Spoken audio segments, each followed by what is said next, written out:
kids! Welcome to Teacher Beth's Class TV.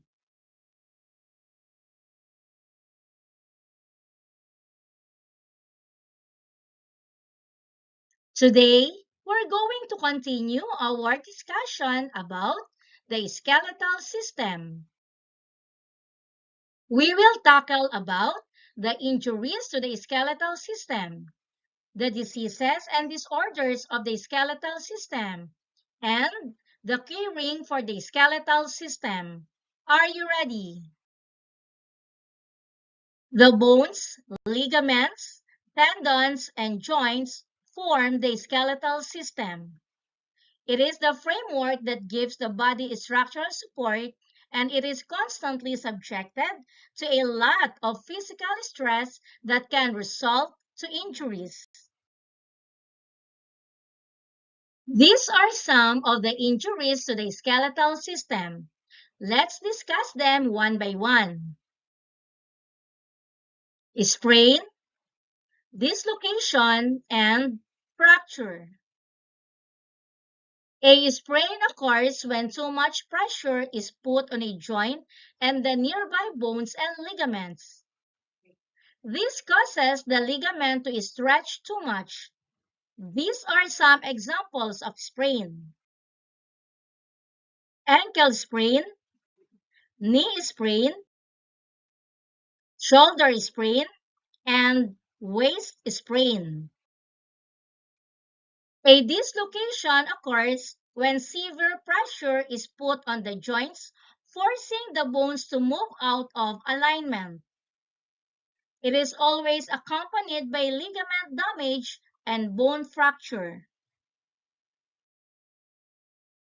Some examples of dislocation are knee dislocation and ankle dislocation.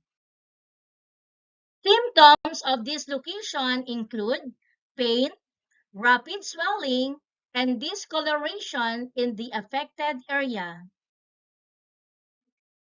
Fracture is a high impact force on the bone that it may cause it to break.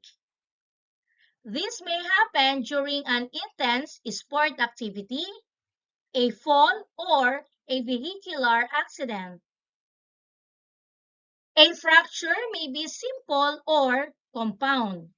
We can say that the fracture is simple or close if the broken bone has not pierced the skin.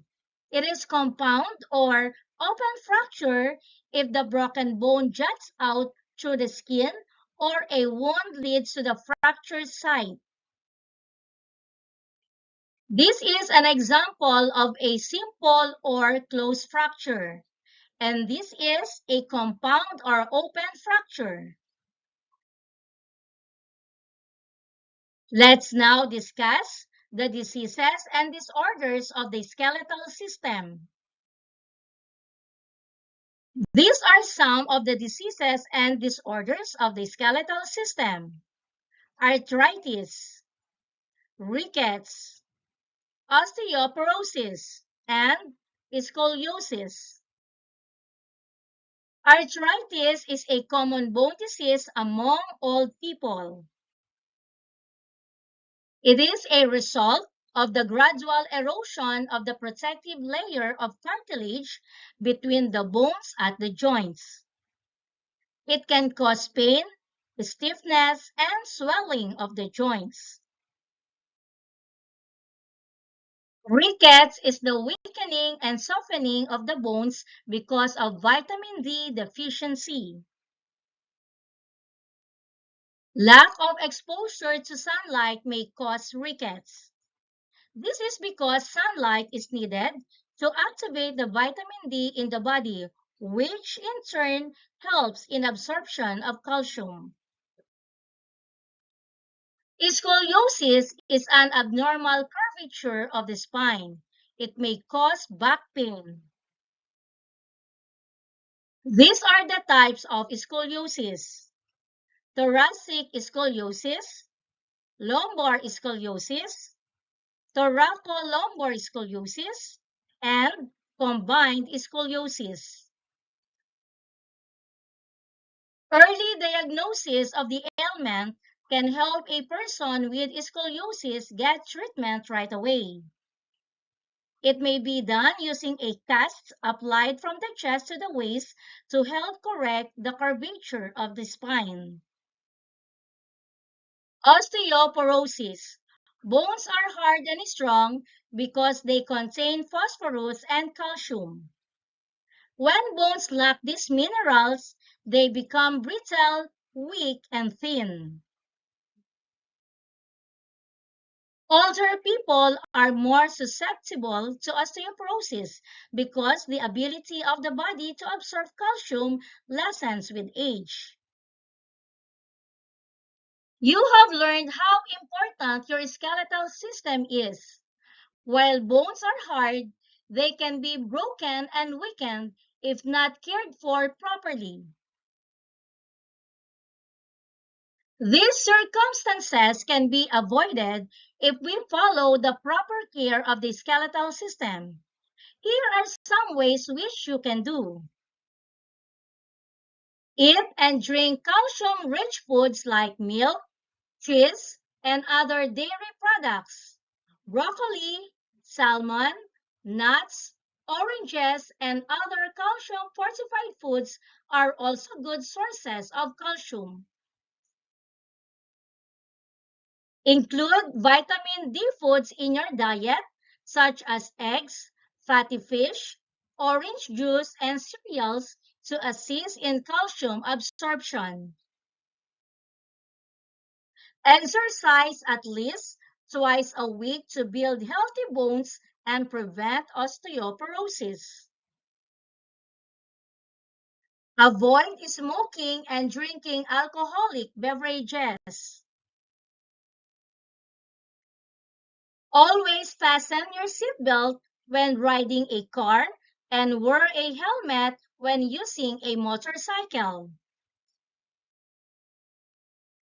Always use safety gears to avoid bone injuries when playing sports and engaging in extreme physical activities such as football, skating, cycling, and horseback riding. How the skeletal system works with other systems of the body. Organs work together as part of a big team. The bones are inside our body. The bones cannot move by themselves. The bones can move because of the muscles. The muscles make the bones intact to its proper places. The bones and muscles give the body shape and form and help us move and do different things. Don't forget, the bones have three important things to do to our body. First, it allows body to move.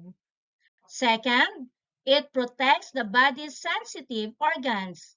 And lastly, it produces blood cells in the bone marrow.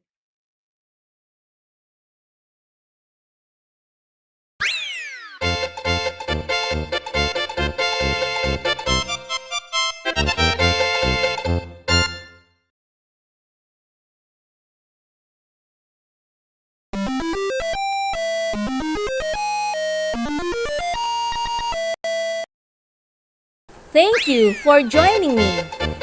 Let's learn, play, and grow together. Teacher Beth Class TV. Subscribe, like, and share. Thank you.